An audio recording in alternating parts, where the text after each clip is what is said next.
25 വയസ്സിൽ ആരെങ്കിലും sugar check ചെയ്യുമോ? യൂഷ്വലി ഇല്ല അല്ലേ? ഇന്നലെ എന്നെ ഒരു 40 വയസ്സായ ഒരാൾ കാണാൻ വന്നിരുന്നു. 2 കണ്ണിലും കാഴ്ച പോയിരിക്കുന്നു. ഞാൻ ചോദിച്ചു, എന്താണ്, എങ്ങനെയാണ്? കഴിഞ്ഞ ഒരു മാസമായിട്ടാണ് ടക്കെന്ന് പറഞ്ഞ് 2 കണ്ണിലേയും കാഴ്ച പോയിട്ടുള്ളത്. എന്താ കാരണം എന്നൊക്കെ ചോദിച്ചു വന്നപ്പോൾ പുള്ളി ഡയബറ്റിക് ആണ്. 5 വർഷത്തെ ഡയബറ്റിക് ഹിസ്റ്ററി ഉള്ളൂ. അതായത് 35 വയസ്സിൽ പുള്ളിക്ക് ഡയബറ്റീസ് ആയി. ചോദിച്ചു വന്നപ്പോൾ പുള്ളി ആദ്യമായിട്ട് ചെക്ക് ചെയ്തത് 35 വയസ്സിലാണ്. ഈ 35 വയസ്സിൽ കണ്ടുപിടിച്ചു ഡയബറ്റീസ് ഉണ്ടെന്ന്. അപ്പോൾ കണ്ടുപിടിച്ചാലും ആദ്യം കുറേ നാൾ എല്ലാവരും ഷുഗർ കുറയ്ക്കാം, ഞാൻ കുറച്ച് എക്സസൈസ് ചെയ്യാം, ഞാൻ രാവിലെ നടക്കാൻ പോകാം എന്നൊക്കെ പറയുമല്ലോ. അങ്ങനെയൊക്കെ പറഞ്ഞ് പുള്ളി കുറച്ച് നാൾ ഇരുന്നു.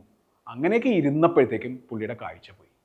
പ്രോബ്ലം എന്താണെന്ന് വെച്ചാൽ 25 വയസ്സിലേ ചെക്ക് ചെയ്തിരുന്നെങ്കിൽ ഒരുപക്ഷെ പുള്ളിയുടെ ഡയബറ്റീസ് പിക്കപ്പ് ചെയ്യുമായിരുന്നു. നമ്മളുടെയൊക്കെ നാട്ടിൽ ഷുഗർ നേരത്തെ വന്നു തുടങ്ങി.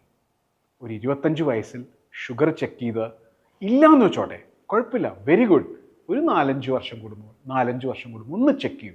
പ്രശ്നങ്ങൾ ഉണ്ടെങ്കിൽ പെട്ടെന്ന് തന്നെ ആദ്യം തന്നെ അത് കൺട്രോൾ ചെയ്യാനും നോക്കുക.